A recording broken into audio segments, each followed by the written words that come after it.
Hello guys, yan ang manok namin, yung iba guys namatay guys kasi uso yung sakit ng mga manok ngayon. Sayang naman. Sana hindi sila matamaan tong iba, ang iba yung mga kapitbahay namin. Kung ano na lang, matamlay yung mga manok nila, yung iba namatay na.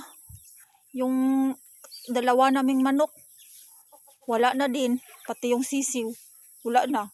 Kasi nga uso ang sakit ng manok dito. Sana ito hindi sila magkasakit. Sayang talaga. Padamihin ko pa naman to. Wala nang sisiw.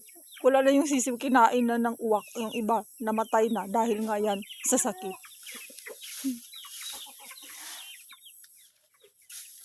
Kain kayo dyan, Nuk, ha?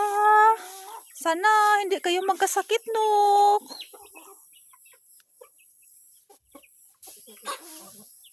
Iwan ko, saan na yung iba?